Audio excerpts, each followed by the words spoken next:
Foi um dos grandes goleiros do futebol brasileiro. Fora do campo, excelente companheiro também. Primeiro porque ele era um jogador conhecido no Brasil. O Pelé não saía do hotel, os caras não iam atrás dele. Osvaldo não podia sair porque as mulheres estavam em cima dele.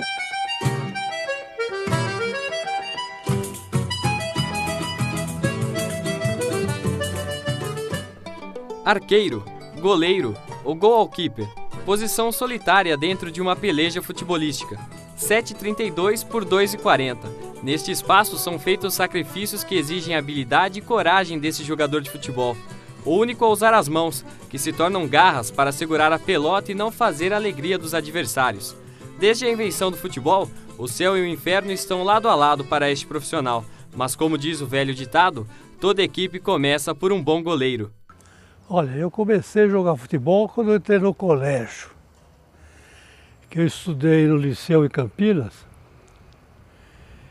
Como no colégio não tinha nada que fazer, tinha que jogar futebol, basquete ou vôlei. Eu comecei jogando no 9º time, o último time, lá de centroavante. Depois um dia lá faltou um goleiro, eu falei, fica no gol aí. Eu fui jogar no gol, você está para ser goleiro, tem jeito, pega a bola, o treinador lá. Não, você vai treinar no gol e me pôs para jogar no gol. Após 9 anos estudando e jogando pelo Liceu, Pisoni chegou a atuar 2 anos pelo Clube Campineiro Guanabara e pelo Rio Branco de Americana, time que defendeu por 1 ano e meio até meados de 1944. Daí eu fui jogar em Limeira contra o Limeira, o Internacional. De lá, uma pessoa lá me viu jogar e tal, e o Ipiranga, que tinha perdido o goleiro, que era o Barbosa, que foi para o Vasco, estava procurando um goleiro para revezar com o Tufi, que era um goleiro de idade que eles tinham lá. E esse rapaz que assistiu o jogo lá tinha negócio com a indústria do Ipiranga no Jafé, falou, ó, eu vi um goleiro domingo, jogou aí e tal, joga bem, mas só que é novinho, não sei se ele vem para cá. Daí eles me procuraram, mas eu tinha ingressado na faculdade de odontologia da Araraquara, então eu falei, eu não vou jogar em São Paulo, estou estudando, não vou parar de estudar.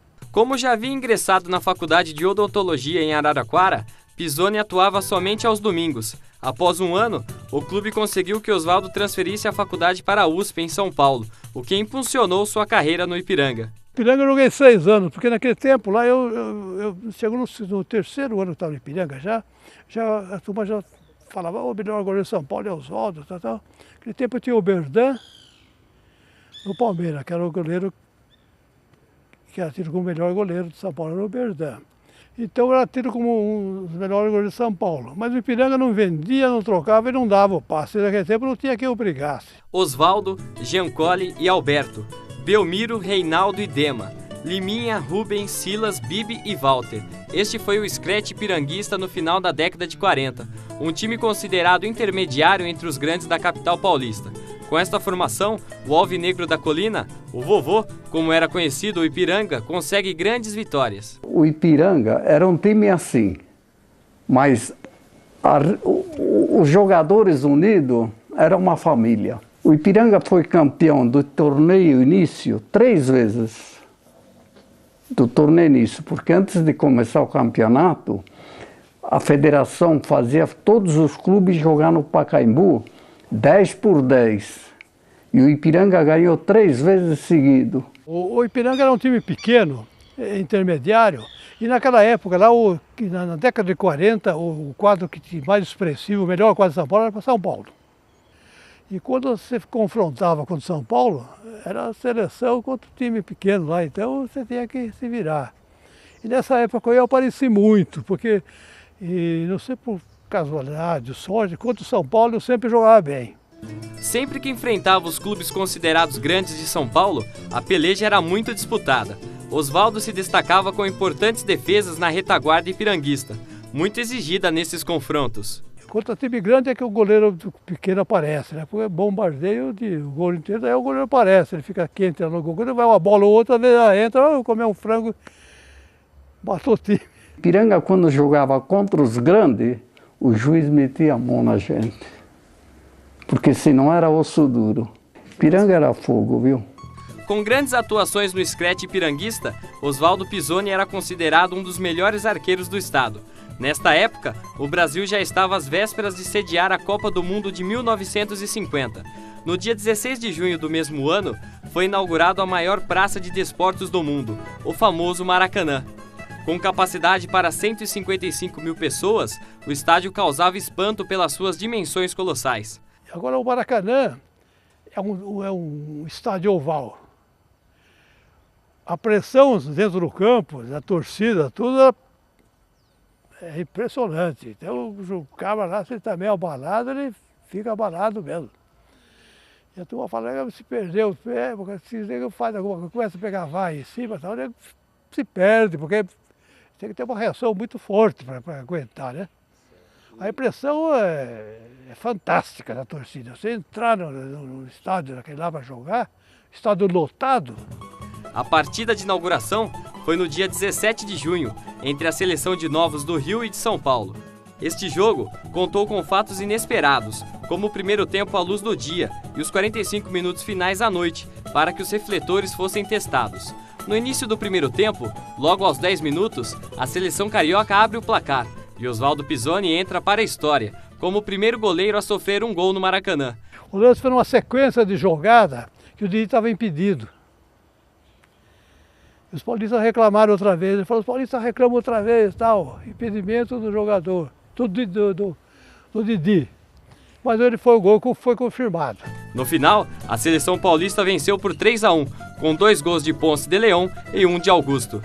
Após 6 anos defendendo as cores ipiranguistas, Oswaldo decide ir embora. No total, 9 jogadores foram negociados, entre eles Bibi e o próprio Oswaldo. E os times começaram a assediar os jogadores. Então Ipiranga, no fim, falou, bom, se eu vou vender um, vou vender, todo mundo que a turma quer comprar. Então naquela barca lá, ele vendeu 9. Vendeu todo mundo, Homero para o Corinthians, Oswaldo para o Bangu, o Liminha para o Palmeiras, o Rubens para o Flamengo, eu para o São Paulo, o Belmiro para o Palmeiras, o Dema para o Palmeiras, acabou vendendo a todo mundo. Ele não tinha condições de sustentar o time. Existia muito mais coração do profissional em relação ao clube. Vestia-se mais a camisa, era uma paixão, era um futebol paixão, em que os jogadores eram dedicados, já como profissionais, ganhando algum salário, mas tendo uma atividade como qualquer cidadão comum. Olha, na nossa época não falava nem dinheiro, viu? Se falava em reformar dinheiro, nossa senhora, os diretores aí ficavam até bravos com a gente. Porque o futebol nosso era mais o jogador do que propriamente o dinheiro. O futebol, ele era mais ou menos discriminado, não é? Futebol não era hoje, por exemplo, o futebol passa a ser o sonho de muitos garotos pobres, porque é a maneira deles se tornar milionário. Naquele tempo era apenas uma profissão. As negociações com a Portuguesa de Desportos não evoluíram e Oswaldo acabou se desentendendo com os dirigentes do Ipiranga. Nesse período, o Bangu, time do subúrbio do Rio, começa a contratar jogadores para conquistar o Campeonato Carioca. Oswaldo, então, fez uma proposta ao clube. Daí eu peguei e fiz uma proposta para o Bangu, que era uma proposta muito alta naquela época, e ninguém... E para não ir, eu queria mais ficar em São Paulo, mas daí eles pagaram. Então eu fui embora para o Rio. Os encantos da noite carioca seduziram o jovem goleiro do interior paulista. Em momentos de descontração, Oswaldo era visto em companhia de belas mulheres e vedetes, como a rainha do teatro de revista Joana d'Arc. As revistas e jornais da época retratavam Oswaldo como um artista. Era conhecido como o pin-up do futebol. Pisoni era fotogênico e suas fotos eram um bom adorno para as paredes de suas fãs. Era o craque mais querido da torcida feminina. O Pelé não saía do hotel, os caras não iam atrás dele. Oswaldo não podia sair porque as mulheres estavam em cima dele. Teve uma outra do próprio Carnaval, num bar de universitários, que nós fomos a uma matinê, num domingo, com a cerveja. E nós fomos, nos divertimos bastante lá. E quando terminou, ele não gostou. O Oswaldo tinha umas coisas interessantes. Ele não gostou. Ele falou, Chico, já acabou? Já, que tem um horário. Esse é o matinê, acabou, pô, 6 horas. Não vai acabar, não. Me arrastou, rapaz, e fomos lá para os instrumentos, sabe? E movimentamos aqueles instrumentos, pegou fogo outra vez, rapaz, o baile. Foi uma coisa assim, espontânea, próprio do Oswaldo. Teve um caso até interessante, com ele e o Vasconcelos, que era o nosso atacante principal. Eles tiveram uma encrenca numa boate, ele foi defender o Vasconcelos, uma briga lá, e aí chegou a polícia e levou o pessoal lá para a delegacia. Né? Aí ele se apresentou como capitão, mas eu não posso estar aqui, eu sou capitão. Né? Aí, se é capitão, mostra os documentos. Ele falou, não, eu sou capitão do Santos, futebol clube, é o caráter. Então você fica. Eu era boêmio, você sabe, o jogador de futebol, mesmo naquela época, não tem essa...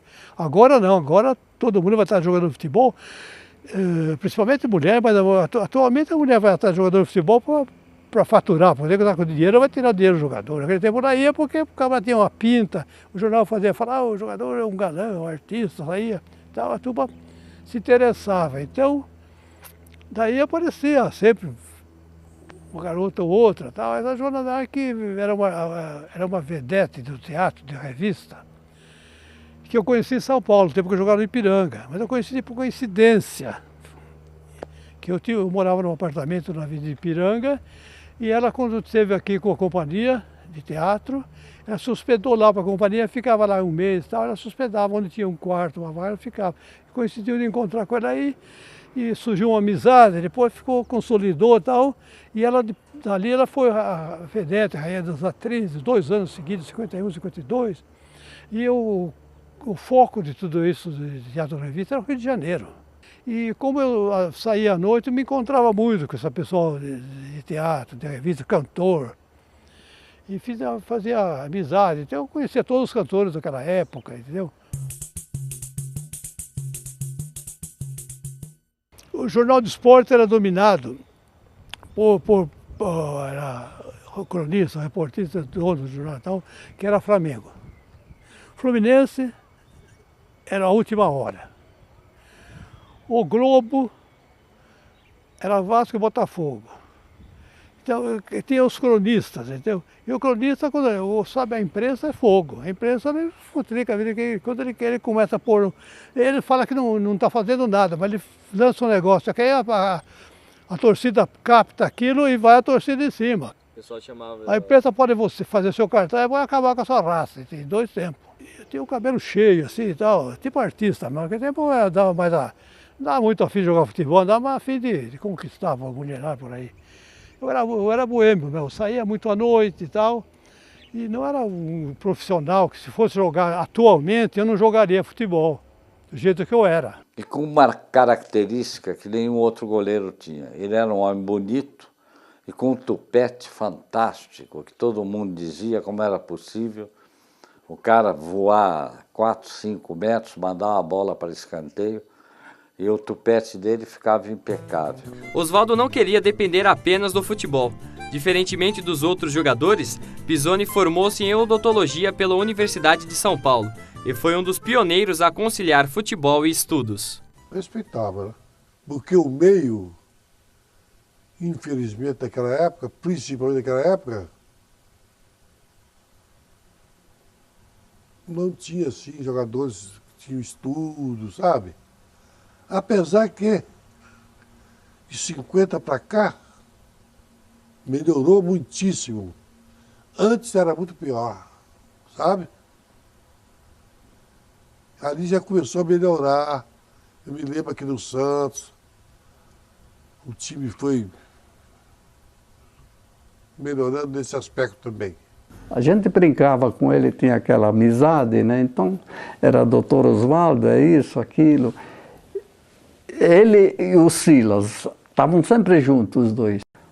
Lá vai o doutor Oswaldo e o capitão. O Silas era o capitão do time, a gente fala, o doutor Oswaldo e o capitão. Mas era, olha, não era um time de futebol, era uma família o time de Ipiranga. Ele tinha o DR na frente, era dentista e a gente sabia disso, sabia que nós estávamos lidando com uma pessoa com uma qualidade de vida diferente, além de ser profissional do futebol, ele já tinha uma outra profissão e logicamente ele transmitia um futuro absolutamente tranquilo e nós o respeitávamos muito por isso. Agora eu não tive oportunidade nenhuma de cair no buticão dele, não. Após 3 anos atuando com a camisa 1 do Bangu, suportando críticas da imprensa e a pressão da torcida, Oswaldo Topete dá adeus ao Rio de Janeiro. Terminou o contrato, eu me mando. Eu era dentista, mas eu vou trabalhar de dentista, não vou jogar mais futebol. E eu montei uma indústriazinha aqui americana de fogão. E estava tocando a indústriazinha, com o dinheiro que tinha recebido de luva lá e tal, saindo mais ou menos, eu falei, vou embora. Peguei, vim embora, larguei o passe lá e vim embora. Então, como você voltou para São Paulo? Eu voltei para São Paulo com o passe preso no Bangu. Após a passagem pelo Bangu, Oswaldo conseguiu seu passe através do Velo de Rio Claro, clube da 2ª divisão do certame paulista, que tinha influência junto aos dirigentes do clube carioca. Sempre com pensamentos de um empresário, ele montou uma fábrica de fogão que não deu muito certo. Então, resolveu voltar ao futebol e começou a treinar no Palmeiras, mas o time do Palestra Itália duvidou de sua forma física. Sabendo que Oswaldo tinha o passe livre, o Santos Futebol Clube, que possuía apenas um goleiro de alto nível, chamado Manga, contratou Oswaldo Topete. Nós éramos garotos ainda, procurando um lugarzinho só, ele já era um jogador feito, veio com prestígio do Rio de Janeiro, e ele estava sempre atento, ajudando, gritando, falando, faz assim, faz assado, principalmente para quem jogava na defesa. E no convívio diário também era um bom papo, boas conversas. Eu queria vender meu passe e falar, olha, vender o passe, o Santos não tem dinheiro para comprar o passe. Nós estamos com um padrão de salário alto. Nós vamos pagar para você o que eu pago para os outros jogadores, mas comprar o passe nós não compramos, você fica com o passe livre. Nós posso fazer um contrato de 1 ano aí, você fica com o passe livre. Depois, se quiser ir embora, você vai. Então eu fiz um contrato com o Santos, ganhando o que ganhava o time do Santos, que era Zito, Formiga, Urubatel, Manga, Vivan, e eu fui morar na Vila Belmiro. De 1945 a 1957, período em que Oswaldo atuou como arqueiro profissional, ele colecionou grandes defesas, partidas inesquecíveis, amigos, mulheres, derrotas e vitórias, no Ipiranga, Seleção Paulista de Novos, Bangu e Santos, além de marcas físicas. Goleiro jóia. Herança, olha. E também lembranças que carrega na memória, compartilhadas com amigos durante sua curta trajetória de goleiro galã. E tive prazer enorme de ter convivido com ele, de ter trabalhado com ele, e que me merece o maior respeito. É chato a gente falar isso, ele era muito bonito, né? Então a mulherada dava em cima dele. Olha, faz muito tempo que eu não vejo o Oswaldo. Eu gostaria de ter a oportunidade, nesses dias, nessas semanas, nesses meses, de rever o Oswaldo. Grande abraço, Oswaldo, muita saúde para você e para os seus familiares. Eu tenho saudade porque naquela época lá, você, como jogador de futebol, você desfrutava de um monte de vantagens, né? Era coisa conhecida em todo lugar, você ia para cá, para lá. Então você era... E também o futebol propicia a você muita coisa. Por exemplo, eu viajar para a Europa, eu nunca ia viajar, não tinha dinheiro. E basicamente, com o dinheiro que eu ganhei em futebol, eu consegui furar a odontologia toda, porque eu tinha que pagar a faculdade, né? Meu pai com o sacrifício que pagava, né? Então eu me custeava. Então o futebol me deu algumas coisas, conhecimento e tal. Era um absurdo, mesmo que eu não tenha ficado satisfeito em certas passagens, mas eu tive mais alegria do que tristeza no futebol.